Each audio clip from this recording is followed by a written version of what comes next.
सावदा मंडळ पीक विमा परतावा न मिळाल्याने शेतकरी आक्रमक, चक्का जाम। सावदा प्रतिनिधी अजहर खान। जळगाव जिल्ह्यातील रावेर तालुक्यातील सावदा महसूल मंडळातील शेतकऱ्यांनी पीक विमा, विशेषतः केळी पीक विमा भरपाई न मिळाल्याने तीव्र संताप व्यक्त केला आहे। शेतकरी संघर्ष समिती सावदा मंडळच्या नेतृत्वाखाली 23 जानेवारी 2026 रोजी चोपडा अंकलेश्वर हायवे, सावदा रावेर रोड वर रस्ता रोको आंदोलन करण्यात आले। शेतकऱ्यांच्या म्हणण्यानुसार 2024 ते 25 या हंगामात नैसर्गिक आपत्तीमुळे अतिवृष्टी, गारपीट, वादळी वारे, तापमानातील चढ उतार, केळी पिकाचे मोठ्या प्रमाणात नुकसान झाले होते। मात्र प्रधानमंत्री पीक विमा योजनेअंतर्गत किंवा हवामान आधारित पीक विमा कंपनीकडून अद्याप भरपाई मिळालेली नाही। यामुळे शेतकरी आर्थिकदृष्ट्या अडचणीत सापडले असून त्यांचे हक्काचे पैसे रखडले आहेत।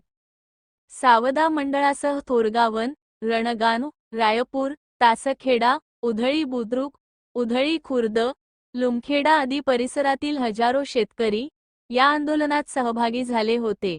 यापूर्वी जानेवारी महिन्यातच सावदा तहसील कार्यालयात बैठक झाली होती, ज्यात 15 जानेवारीपर्यंत भरपाई देण्याचे आश्वासन मिळाले होते, पण ते पूर्ण झाले नाही। जिल्ह्यात एकूण 15 कोटी रुपयांहून अधिकची केळी पीक विमा भरपाई प्रलंबित असल्याचे सांगितले जाते, ज्यामुळे संपूर्ण रावेर तालुका आणि जळगाव जिल्ह्यात असंतोष वाढला आहे। शेतकऱ्यांनी प्रशासन आणि विमा कंपनीकडे तातडीने भरपाई जमा करण्याची मागणी केली आहे, अन्यथा सहपरिवारासह आंदोलन तीव्र करण्याचा इशारा दिला आहे। ज्या कंपनीने डाटा लेट पाठवला त्यांना इथे बोलवा। क्लेम सेटल होण्यासंदर्भात क्लेम सेटल आपला लवकरात लवकर होईल। आमच्याकडून राज्य शासनाला आम्ही मागणी केलेली आहे। इव्हन आपल्या तालुका कृषी अधिकाऱ्याकडून सुद्धा आम्हाला पत्र व्यवहार होतो, जिल्हा अधीक्षकांकडून पण पत्र व्यवहार होतो की केव्हा मिळणार साहेब। या सगळ्या पत्रावर आम्ही स्वतः पहिला सगळं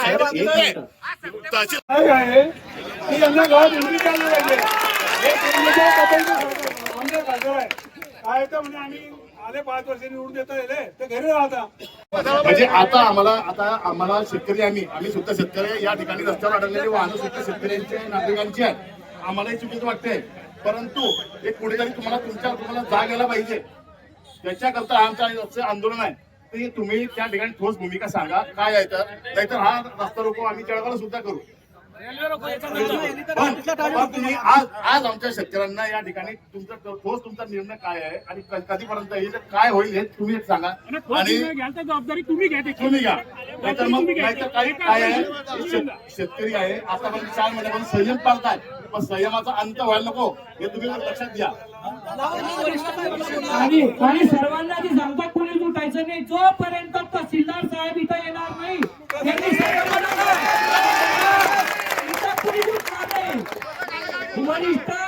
इथं आमची इथं मजा घेतात शेतकऱ्यांची।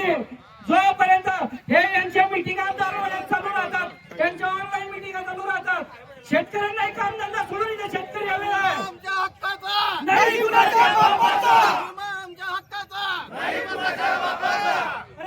परंतु आमचं म्हणायचं एक उद्देश आहे, तुम्ही जो म्हणताय की तुमचा डेटा उशिरा गेला, मग एका दिवसाचा जर डेटा उशिरा गेल्यामुळे जर 4 महिने शेतकऱ्याला पैसे मिळत नसतील तर हा डेटा उशिरा का गेला? याच्या शेतकऱ्यांचा काय नुकसान आहे? याच्यात आमच्या शेतकऱ्यांची चुकी काय आहे? तुम्ही कंपनी पगार घेणार आहे, तुम्ही कंपनीचे नोकर आहेत, तुमच्या चुकीमध्ये जर शेतकऱ्यांना वेठी धराचा याचा संबंध काय आला? तुमचा एका दिवसात तुम्ही म्हणता एका दिवस डेटा उशिरा गेला, एक दिवस डेटा जर उशिरा गेला तर 4 महिने पेमेंट कसं काढायला? मग एका दिवसानं तुमचा डेटा उशिरा काय गेला साहेब? एका दिवशी डेटा उशिरा तुम्ही सांगता आता, तुम्ही सांगितलं आता, आम्ही सांगतो साहेब, ऐकून घ्या तुमचं, ऐकून घ्या साहेब। महसूलचे अधिकारी असतील, साहेब मागवला होता म्हणजे बाजूच्या वेळेस ही वेळ का आली हे उत्तर तुम्ही बरोबर दिला होता। एक मिनिट, यांनी काय केलं, सावदा मंडळाचा डेटा न देता बाजूचा जे एअर डिस्टन्स जवळ असतं, ज्या एअर डिस्टन्स जवळ तुम्हाला जिथनं पडतं सावद्यावरून जसं खिरोदा किंवा खिरडी, तर तुम्हाला खिरोदा जवळ पडल्यानंतर तुम्ही तो डेटा खिरोद्यासाठी लावा। एअर डिस्टन्स खिरोद्याचं दिला का?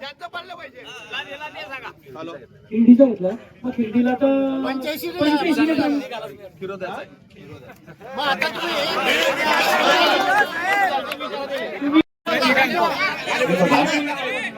आपलं मंडळ बाकी आहे, आपलं मंडळ वगळल्या गेलेलं नाही. ऐका, तर प्रश्न मला समजलाय, सगळ्या जिल्ह्यात पैसे मिळाले, 14 मंडळात का नाही मिळाले? काय? उत्तर देतो. नाही, बरोबर आहे. ज्यावेळेस AWS चा आपण डेटा घेतो ऑटोमॅटिक वेदर स्टेशनचा, त्यामध्ये बॅकअप वेदर स्टेशनचा डेटा आपण मागितला होता. कारण काही दिवस इथं त्यामुळं जे आपल्याला ते कव्हर करायचं होतं त्याच्यासाठी बॅकअप वेदर स्टेशनचा डेटा मागितला होता. तो डेटा आपल्याला 27 ऑक्टोबरला 14 मंडळाचा प्राप्त झाला होता. आलं लक्षात? त्याच्यामुळं हे म्हणजे जेवढं काही आपल्याकडे प्रीमियम होतं राज्य शासनाने दिलेलं, केंद्र शासनानं आणि शेतकऱ्याचं, ते आपल्याला मिळालं म्हणजे सगळं होतं. परंतु केंद्र शासन आणि राज्य शासनाचं काही प्रीमियम बाकी होतं. त्याच कारणानं 1622 शेतकरी प्रलंबित राहिले. आणि जेव्हा आपल्याला राज्य आणि केंद्राचा प्रीमियम मिळेल त्यानंतर आपण 14 मंडळाचे पण पैसे आपण वर्ग करू शेतकऱ्याच्या खात्यामध्ये. डेटा का उशिरा गेला? डेटा का उशिरा आला? हे बघा, डेटा का उशिरा गेला तुमचा? ऑटोमॅटिक वेदर स्टेशनचा डेटा हा पीक विमा म्हणजे पीक विमा कंपनीचा नसतो. नाही, पण कोण फीड करते सर?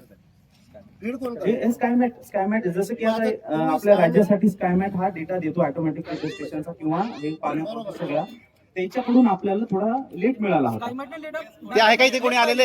वगळल्या गेलं. 14 नाव आहे. सुरुवातीला जी मंडळं बसली गेली ते त्या लिस्ट मध्ये सावधीचं नाव होतं. मग एक टाटात मिळत नव्हता, उपलब्ध नव्हता, भेटत नव्हता, मग नाव कसं आलं लिस्ट मध्ये? चुकी कोणाची आहे? अनुदान वगैरे बघतोय. मी काय म्हणतो साहेब, आता एकच आहे. आता या माध्यमातून आपल्या शेतकऱ्याच्या माध्यमातून यांना विनंती करतोय की आता हे जे 4 महिने आपल्याला उशिरा पैसे मिळतात, या 4 महिन्याचा आपण व्याजासकट पैसे घेऊ. कारण आता आपल्याला आपण बघतोय पीक विमा काढायला 1 दिवस जरी उशीर झाला तर आपण त्यासाठी वंचित राहतो. त्या विम्यापासून आपण वंचित राहतो. आता आपल्याला 4 महिन्याचे पैसे उशिरा मिळताय ना, आपण यांच्याकडून व्याजासकट पैसे घेऊ. शासनाचा नियम आहे, जर 15 सप्टेंबर पर्यंत शासनाने खात्यात पैसे टाकले नाही तर 12% याच्यावरती व्याज लावून शेतकऱ्याच्या खात्यात पैसे जमा झाले पाहिजे, असा नियम आहे की नाही? याबाबत लोकप्रतिनिधी आपले झाले पाहिजे. असं आहे, राज्य सरकार आणि केंद्र सरकार यांची सबसिडी मिळाल्याच्या नंतर जर का 15 दिवसात कंपनीने पैसे दिले नाहीत तर 12% व्याजासाठी, पण राज्य सरकार आणि केंद्र सरकार यांचा हप्ता प्रलंबित आहे. सरकारकडून थोडे पैसे आम्ही सरकारकडनं घेऊ ना, आम्ही तुम्हाला नाही म्हणत आहे. नियम राहिला. राज्य शासन आणि केंद्र शासनाने पैसे 4 महिने झाले टाकले गेले, मग त्यांनी 12% लावून आम्हाला पैसे द्यावे ना. आता आम्हाला 12% त्यांनी लावून पैसे टाकावे. कंपनी आणि शासन तुम्ही बघा तिकडे काय करायचं, आम्हाला शेतकऱ्यांची काय घेणे नाही झालं. करोडचा विमा लागू झाला होता आपल्या जिल्ह्यामध्ये जळगाव. त्यापैकी 1622 शेतकरी जे 14 मंडळाचे होते त्यामध्ये 11 करोड विमा देणे बाकी आहे. आपण जिल्ह्यात भरपूर ठिकाणी विमा दिलेला आहे, पण भरपूर आपला विमा प्रलंबित आहे. त्याचं कारण म्हणजे राज्य शासन आणि केंद्र शासनाचा हप्ता प्रलंबित असल्यामुळे. जसं की आपण शेतकरी स्वतः प्रीमियम भरतो, त्याचप्रमाणे तुमचा प्रीमियम राज्य शासन आणि केंद्र शासन भरतो. तो जो हप्ता आहे, तो प्रीमियम आहे, तो अजून पण कंपनीला मिळालेला नाही. ज्यावेळेस तो प्रीमियम मिळेल, राज्य सरकार आणि केंद्र सरकार या दोघांचाही थोडासा हिस्सा बाकी आहे. जेवढा मिळाला होता त्यात राज्य शासनाचे 22 करोड रुपये आणि केंद्र शासनाचे 15 करोड रुपये असं 37 करोड रुपये आपले पेंडिंग आहे. स्पेसिफिक फक्त याच मंडळाचे पैसे बाकी आहेत का? स्पेसिफिक या मंडळाचे पैसे नाहीत बाकी. पण याच मंडळाचे 14 मंडळातले शेतकरी रावेर तालुक्यातील कुठल्या मंडळाची बाकी आहे? रावेर तालुक्यातील तुम्हाला सांगतो मी, नाही, एक मिनिट हो केळीचे साहेब, एक मिनिट सावदा मंडळाचे सर्व बाकी आहेत आणि काही शेतकऱ्याचे जसं की टोटल माझ्याकडे आहे 1704 शेतकरी बाकी आहेत, त्यामध्ये 1622 सावदा मंडळाचे आहेत. सर तो मुद्दा एक आहे सावदा बाकी काय हो साहेब, सावदा बाकी काय? शेतकऱ्यांना काही प्रमाणात टाकले तसे सावद्यात काही प्रमाणात का टाकले गेले नाही याबाबत थोडंसं स्पष्टीकरण द्या. जरा एक मिनिट शांत. पत्रकार त्यांना काही प्रश्न विचारतात मध्यम एकेकाला वेळ देईल मी. पत्रकारांना आधी विचारू. विमा कंपनी मार्फत इथं जळगाव जिल्ह्यासाठी जिल्हा प्रतिनिधी आहे. आपल्या सावदा महसूल मंडळाचे सुद्धा क्लेम कॅल्क्युलेशन झालेले आहे. सर्व प्रोसेस पूर्ण झालेली आहे. पण आपली जी रिमेनिंग सबसिडी बाकी आहे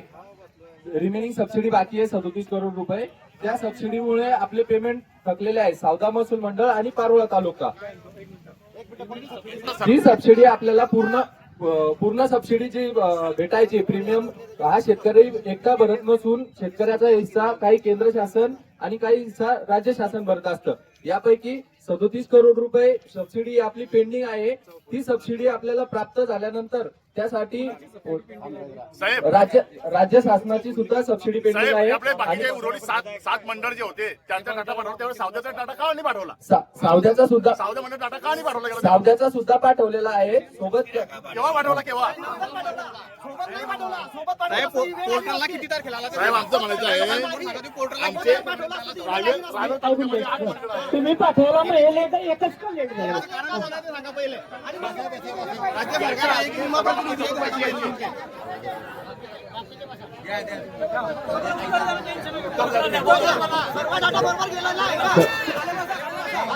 आमचं काय जो दोषी असेल त्याचं नाव सांगा पुढे. दोषी असा कोणी नाहीये. हा, ठीक आहे, सांगा. आपला जो एडब्ल्यूएस स्टेशन राहतं, एडब्ल्यूएस स्टेशनचा डाटा गेलेला राहतो. डेटामध्ये काही गॅप असल्यामुळे आपल्याला बॅकअप वेदर स्टेशनचा डेटा घ्यावा लागतो. त्यामुळे बॅकअप वेदर स्टेशनचा पण डेटा घेतलेला आहे. 27 ऑक्टोबरला आपल्याला तो सुद्धा सावदा महसूल मंडळाचा डेटा भेटला. त्या डेटानुसार आपण क्लेम कॅल्क्युलेशन सुद्धा केलेले आहे. बाकीचे महसूल मंडळही पात्र होते, ही पात्र आहे. तुमचे कॅल्क्युलेशन सुद्धा झालेले आहे. कॅल्क्युलेशन झालेले, फक्त पेमेंटचा जो विषय राहिलेला आहे तो 37 करोड रुपयाची रिमेनिंग सबसिडी आहे आपली, जी सांगितली मी 22 करोड रुपये स्टेट गव्हर्नमेंटची आहे आणि 15 करोड रुपये सेंट्रल गव्हर्नमेंटची आहे. ही सबसिडी प्राप्त झाल्यानंतर लगेच शेतकऱ्याच्या खात्यात ती वर्ग करण्याची प्रोसेस करण्यात येईल.